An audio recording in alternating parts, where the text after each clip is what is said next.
Cuando vemos avaricia en el mercado es cuando más preparados hay que estar para ser cautelosos y para hablar de la importancia de buscar pullbacks o de esperar algún tipo de retroceso en el mercado.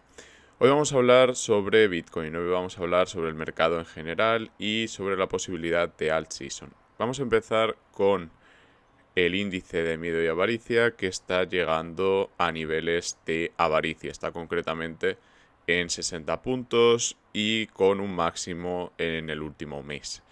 Comentamos primero el índice de miedo y avaricia porque la idea de tener un indicador que nos mida si hay más avaricia o más miedo es útil para saber si es más interesante comprar a largo plazo o si podría llegar a ser interesante tener alguna estrategia de más corto plazo.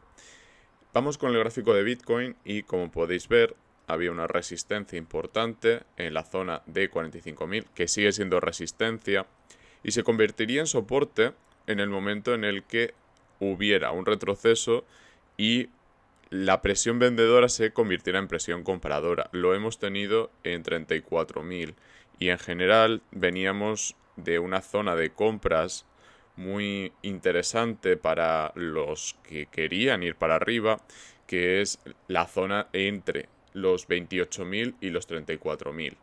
Si se convirtiera el rango de los 43.000 a los 45.000 en ese soporte, como sucedió en septiembre, el 10 de septiembre, podría ser una buena noticia. Pero no estamos exentos de ver movimientos como el de finales de septiembre, en el cual vimos una caída con una recuperación muy rápida. Por eso hay que tener un poco de margen para considerar soportes y resistencias, especialmente en un mercado tan volátil como el de Bitcoin.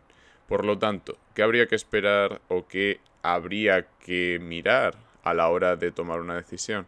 Lo primero, el volumen. No hay tanto volumen, especialmente en gráfico de 3 días. Tenemos incluso volumen decreciente con respecto a febrero. Vamos a mirar el gráfico diario y sucede algo similar. Estoy en Bybit, estoy en futuros, que al final es lo que nos interesa más cuando estamos evaluando el corto plazo, ya que es donde más decisiones se toman a la hora de buscar una direccionalidad. Tenemos volumen decreciente y tenemos también una ruptura de resistencia que todavía no ha hecho un pullback y todavía no ha superado el máximo de reacción. Pongamos que hay un pullback a los 45.000, incluso los 44.000 y supera de nuevo los 48.000. Ahí es donde veríamos una confirmación, al igual que tuvimos en la situación bajista el 13 de enero, la ruptura del soporte que se convierte en resistencia y de ahí para abajo. De momento, por supuesto, siempre puede haber una falsa ruptura.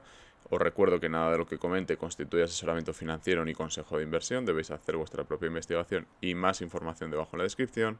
Pero esta vela en concreto se llama Marubazu y es una vela que tiene muy poca mecha, que tiene muy poca sombra y mucho cuerpo.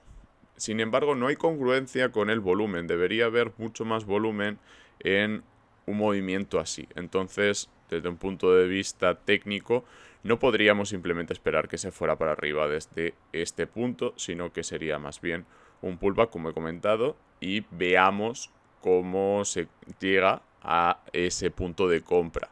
Porque si hubiera una fuerza vendedora importante, esta resistencia seguiría en pie. Entonces todavía no podemos abrir la botella de champán y debemos ser cautos. Seguimos con la dominancia de Bitcoin, ya que la dominancia de Bitcoin parece que pierde fuerza, que el soporte se está convirtiendo en resistencia. Sin embargo, todavía no tenemos un nuevo mínimo con respecto a la primera caída, entonces de nuevo habría que mantener la cautela para entrar fuerte en altcoins. Ya sabéis que cuando hay una caída de mercado solemos ver dinero fluyendo hacia Bitcoin. Lo hemos visto desde mediados de enero hasta principios de marzo, incluso mediados de marzo. Y esto sucede porque Bitcoin se entiende como un activo menos volátil o un activo que se recupera antes que el mercado. Vamos a echar un vistazo rápido a otros activos como XRP, que están de nuevo en esa zona de que la resistencia sea soporte o no, porque aquí hemos tenido que la resistencia sigue siendo resistencia, por lo tanto deberíamos esperar a tener algo más de confirmación para efectivamente confirmar que la resistencia se ha convertido en soporte. De momento, cautela, desde mi punto de vista, todavía no es el momento de derrotar, por ejemplo, entre Bitcoin y XRP o entre Ethereum y XRP. Sí que tengo plan de hacerlo, pero de momento no. Por cierto, estoy en Emiratos Árabes, estoy en Dubái y hago este vídeo sin cámara porque quiero ir al grano, tengo varias reuniones y voy a dejar aquí mi opinión. Simplemente deberíamos tener en mente que estamos en un cambio de tendencia, incluso en indicadores un poco más sabrosos como el de XRP contra el resto del mercado, porque ahí es donde nos marcaría la rotación o una posible rotación desde otros activos hacia XRP. Sin embargo, todavía no vemos esa confirmación y en Ethereum tampoco estamos viendo que haya una fuerza excesiva. De hecho, aquí tenemos excesiva resistencia o mucha resistencia y hasta que no se rompa y se convierta en soporte, sigue siendo resistencia. Por lo tanto, no sería la mejor de las ideas rotar desde Bitcoin hacia Ethereum o desde Bitcoin hacia XRP de momento, y también puede ser interesante mantener una posición de USDT, como siempre comento en el canal. Ha tenido un rechazo muy fuerte en la resistencia desde febrero, incluso ahora otra vez desde marzo, y si dejara un nuevo mínimo con respecto a los mínimos de principios de febrero, tendríamos una dominancia de USDT que retomaría la senda bajista y que podría tener un desarrollo, por ejemplo, hasta el 2,8%. Sin embargo, como siempre, es simplemente una opinión y es simplemente una referencia para saber qué hacer con nuestro dinero. Personalmente, sí que tendría intención de mover USDT a otras monedas si rompiera este mínimo.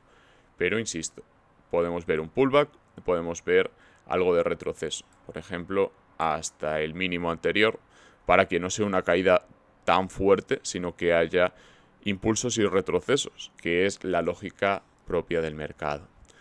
Un abrazo a todos, os recuerdo que es solamente mi opinión y que no constituye asesoramiento financiero, aunque sea asesor financiero y sea economista, y nos vemos en el próximo vídeo.